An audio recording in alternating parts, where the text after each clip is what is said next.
what's good, Angel Lights? It's your boy Angelo's World. Welcome back to our world. Today we got Elvis Presley, 1969 to 1970, the mini documentary. Let's check this out together. Smash that like button. Let's run the likes up and let's go.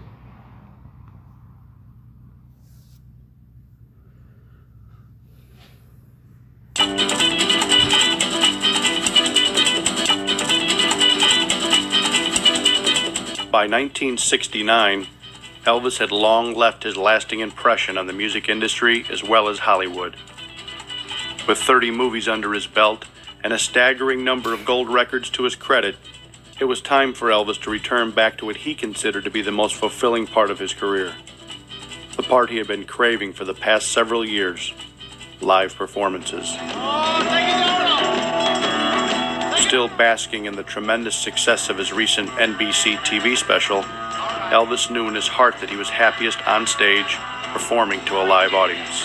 I just missed it. I missed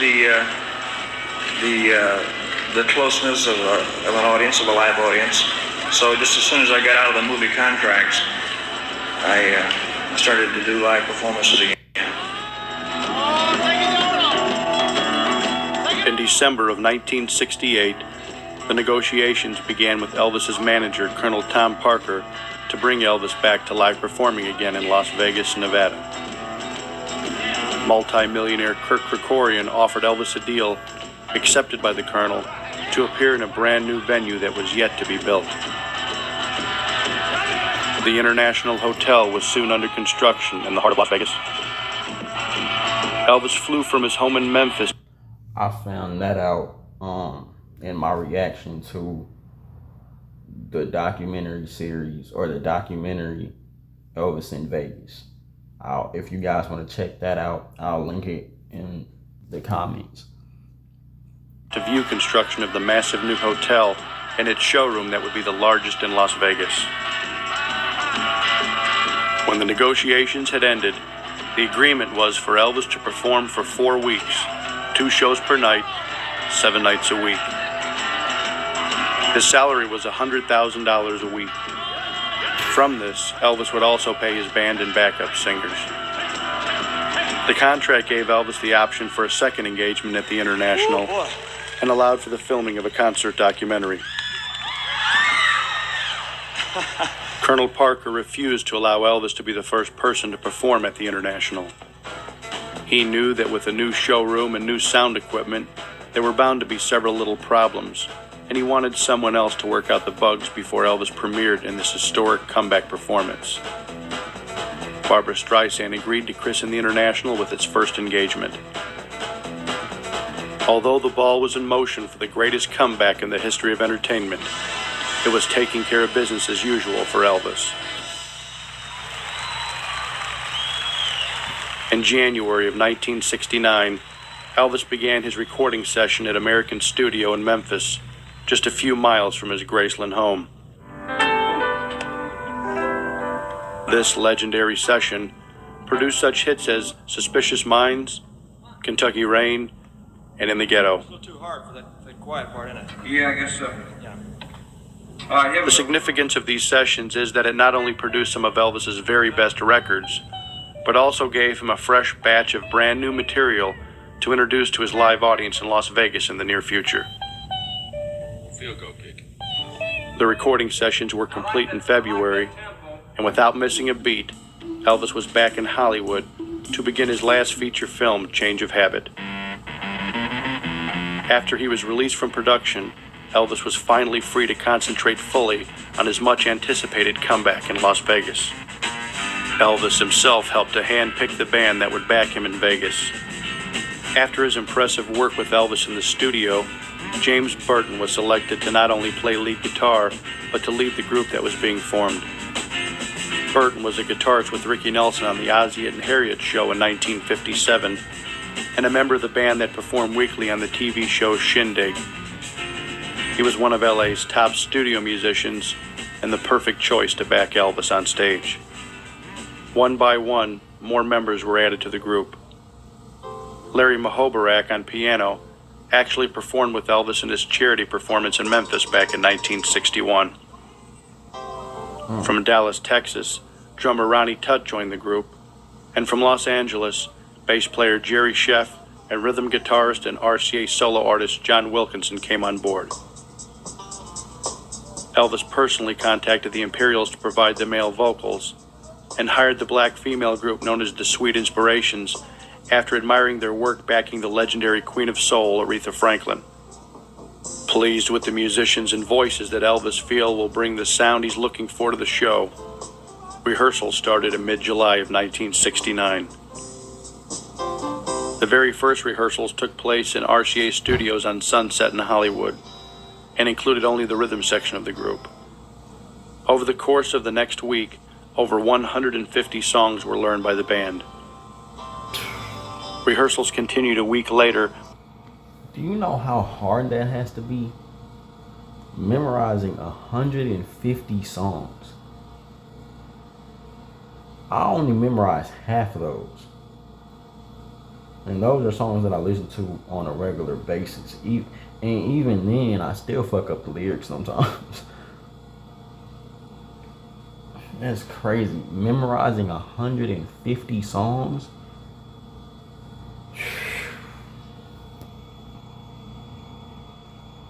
The backup singers in Las Vegas at the newly constructed International Hotel.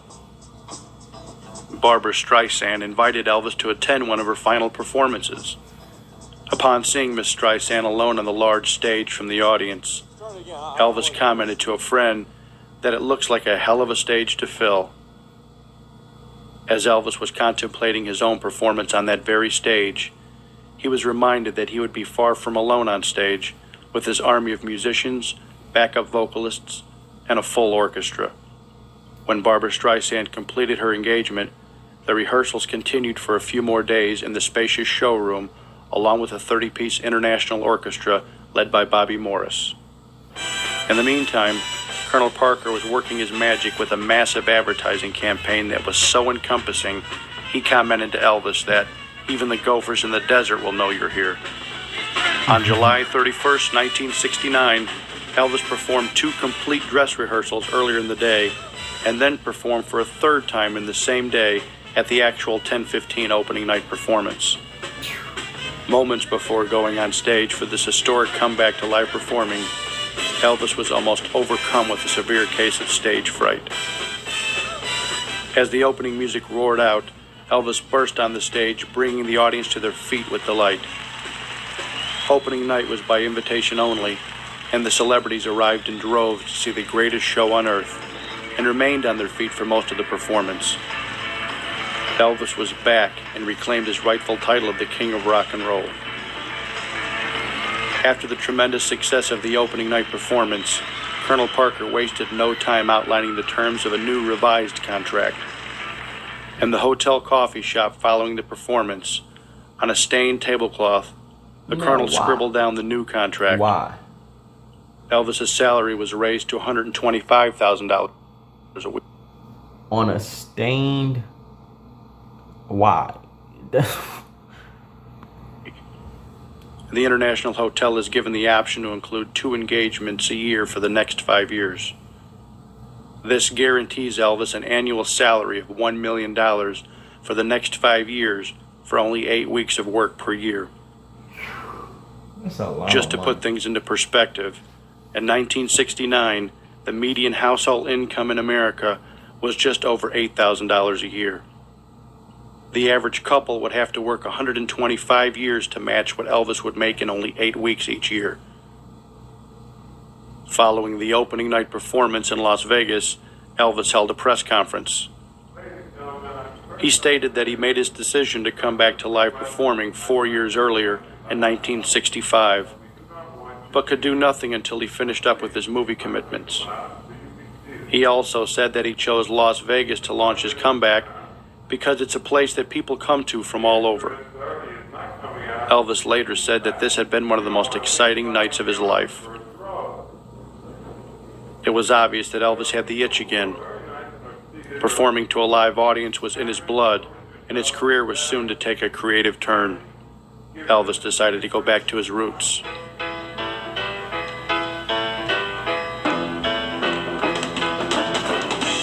Las Vegas had become a launching pad that would soon propel Elvis across the nation and into the hometowns of fans from sea to shining sea. Before the end of Elvis's first engagement in Las Vegas, a deal was made with the Houston Livestock Show and Rodeo for Elvis to perform at the Astrodome February 27th through March 1st, 1970. As the Vegas engagement continued, RCA set up and taped several performances in preparation for the future release of a live album. After a few performances, Elvis became more comfortable and less nervous with each show. Free from the restrictions and bonds of a Hollywood script, Elvis felt free and at ease to talk to his audience between songs about his career, how he got started, and anything else that was on his mind.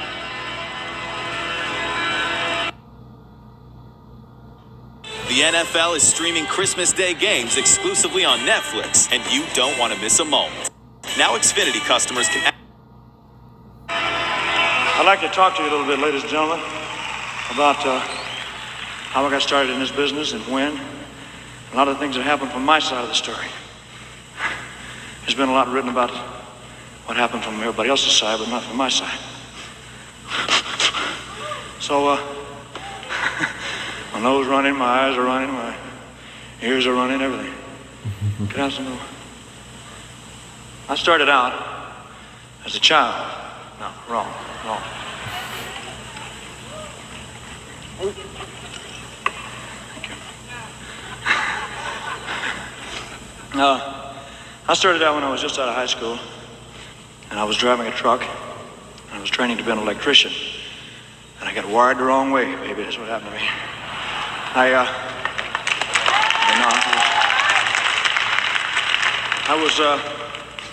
I was driving a truck one day on my lunch break. I went into a record shop and made a record, just for my own use. I wasn't really trying to get into the business. And the guy put the record out about a year and a half later.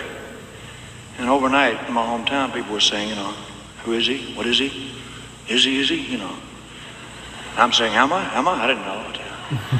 So he got to be pretty big in my hometown. And then he got to be pretty big in certain parts of the country, but nobody really knew who I was, So I started working in little nightclubs and little football fields and little alleys and little weird rooms with little things crawling in the ceiling looking back at you. And I did that for like a year and a half. And then in 1956, I met Colonel Sanders, Parker. So they arranged to put me on television.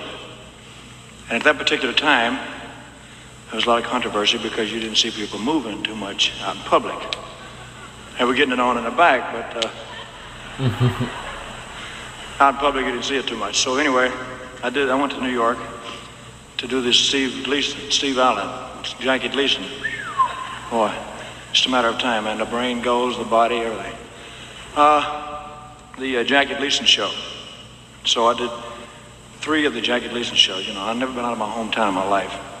So I was in New York, clearing my throat, and they said, well, get him out of here, What's that? Oh, smoke. That was a spook, ghost. So anyhow,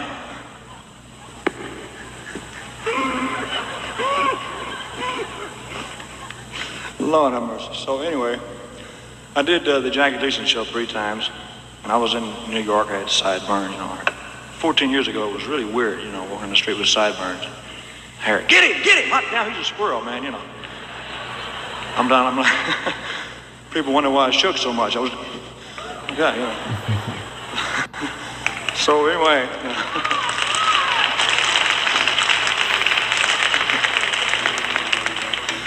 anyway, what was I? I did the Jackie Gleason show 3 times, and then I went to the Ed Sullivan show. And Sullivan, the cameras were photographing me from the waist up. And Sullivan standing over there saying, son of a bitch, So I'm saying, thank you, Ed, thank you. I didn't know what he was calling me at the time, So Then I did 2, 3 or 4 of the Ed Sullivan shows. And then I went to the Steve Allen show. And they were going to tame me down, you know, so they dressed, what's that? Oh, smoke. Oh. They dressed me in a tuxedo, you know, and I'm standing very still. They told me not to move.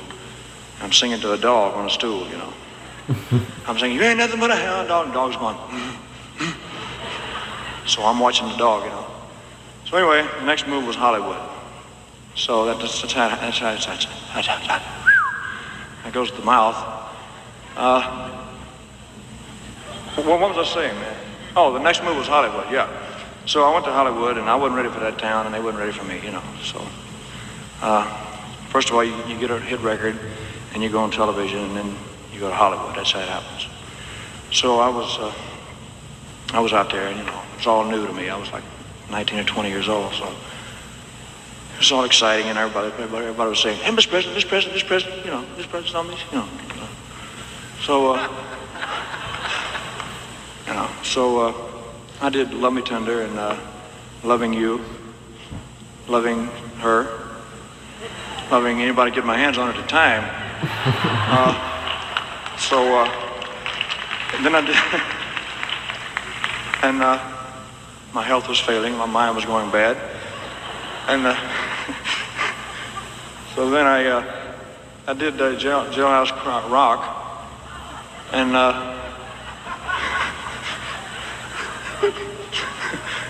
they told me to clean up the act, man, really. Jailhouse Rock, and then I did King Creole. So I'd done 4 pictures, and I was, you know, living it up. I was really getting used to the movie stuff. God. Oh. I've been here a long time, man. That looks like Kirk Corcoran coming up through there, you know. Him and Howard Hughes or somebody. Anyway, I was getting used to the movie star bitch, you know. I had dark glasses on, you know, sitting in the back of a Cadillac limousine saying, I'm a movie star. I'm a zombie. Hey. So, weird, you know, eating hamburgers and drinking Pepsi-Colas. So, I did that, you know, I was living it up, man. And then I got drafted. So, so overnight, it was all gone, man. It was like it was a dream, you know. I was saying, was that me? Did it happen? You know. So, all the guys in the service, they just watched me at first to see what I was going to do, you know. They said, what you going to do? I'm sitting around going, trying to play the rifle, you know. And then, so they just watched me first to see what I was going to do. And when they saw I was doing the same thing they were, everything was okay, you know. So, but the guys in the service must get awfully homesick because they call each other mother a lot. And they,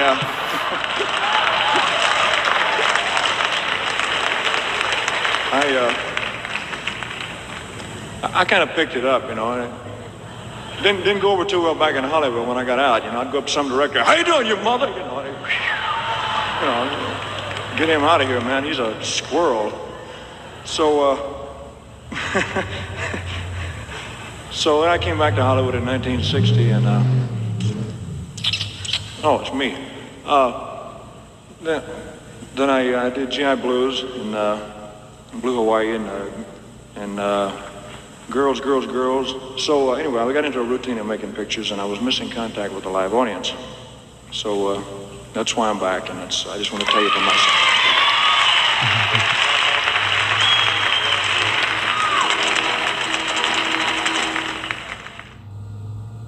The audience loved the closeness of the intimate performances, and their reaction to Elvis prompted him to open up even more. I'd like to thank you. You're really a wonderful audience, ladies and gentlemen. Thank you all very much. By the time Elvis concluded his engagement, he had performed to over 101,000 grateful fans. After Elvis left his mark, Las Vegas would never be the same again. 1, 2, 3.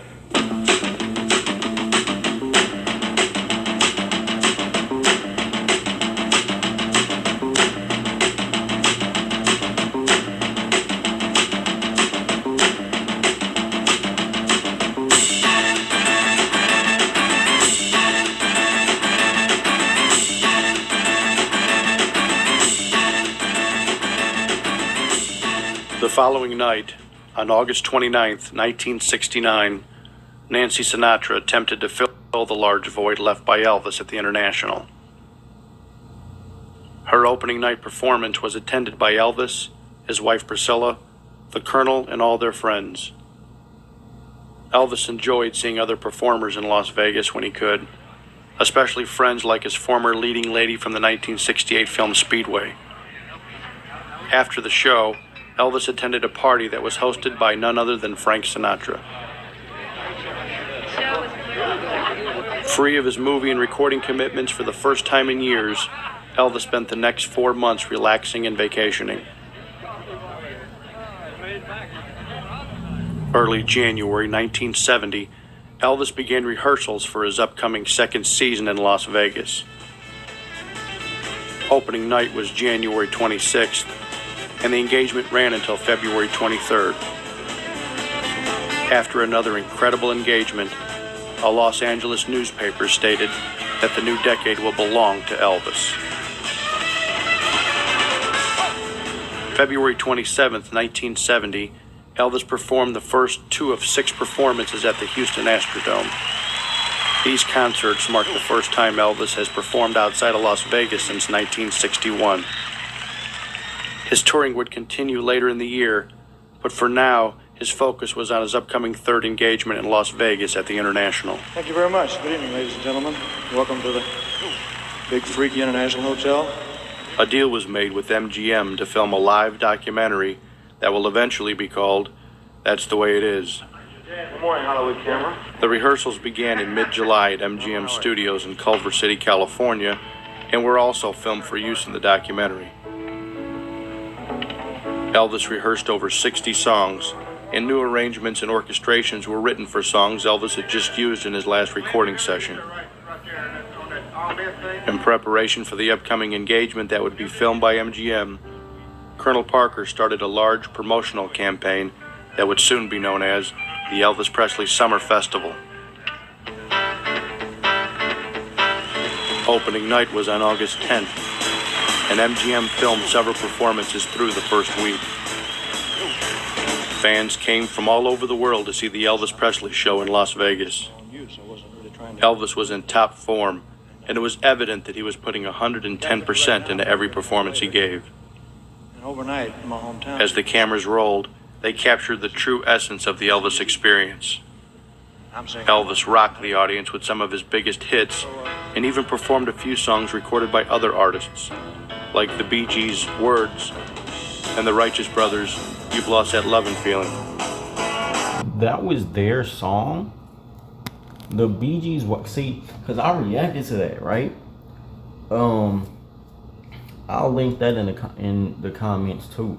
But I reacted to Elvis singing Words. I did not know that was the Bee Gees song. That's crazy.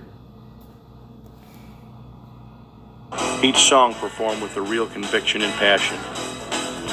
He was a real artist, always moving forward, finding brilliance in the work of others, and believing in the power of song.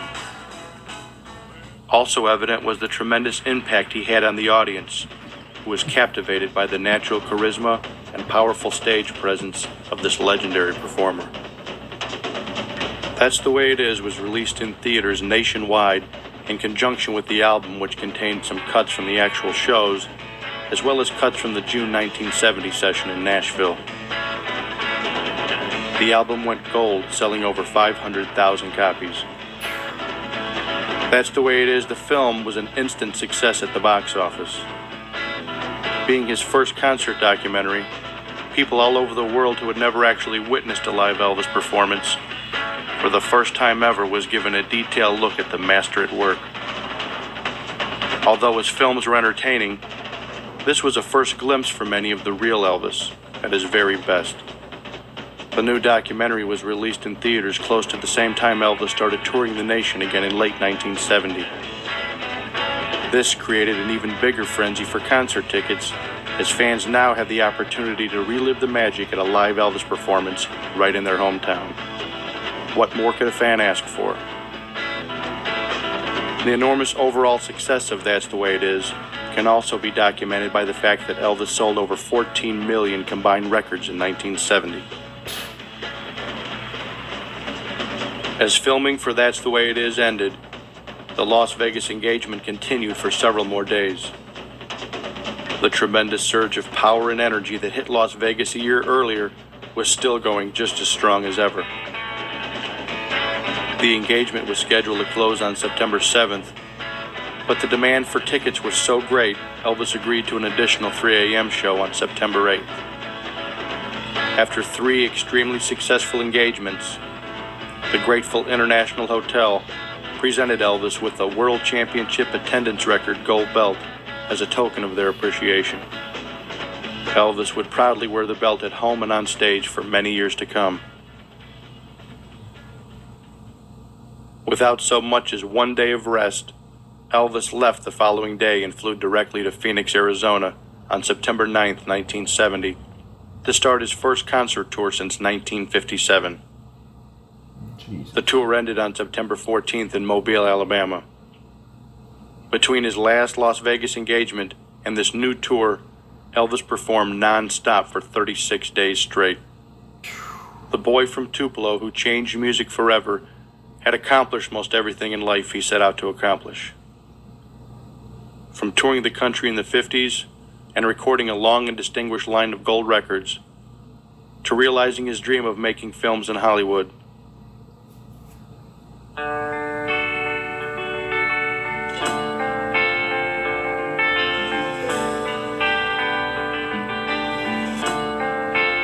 Elvis had done it all, and was now returning full circle back to touring the nation and sharing his wonderful gift of song with those he loved the most, his fans.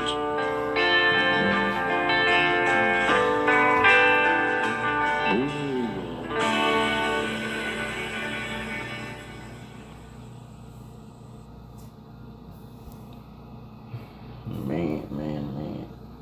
I absolutely loved that, hearing about what he was doing in '69 before the tour, hearing about the tour in '69 in Vegas, and then him going back in 1970 and rehearsing, and him meeting those people at that same exact hotel that he was going to be performing at or whatever. I absolutely loved it. I hope you guys enjoyed it too. If you did, smash that like button. Comment down below what other Elvis reactions you guys like to see. And if you do not want to miss any other Elvis reactions I have on the way for you guys, smash that subscribe button and turn on that post notification bell so you can be notified when my next Elvis reaction goes live. While you're at it, go check out my very last video, my reaction to Elvis performing Don't Be Cruel on the Ed Sutherland Show. That video will be over here, so go check that out. And I'll see you guys in my next Elvis reaction. I'm out. Big.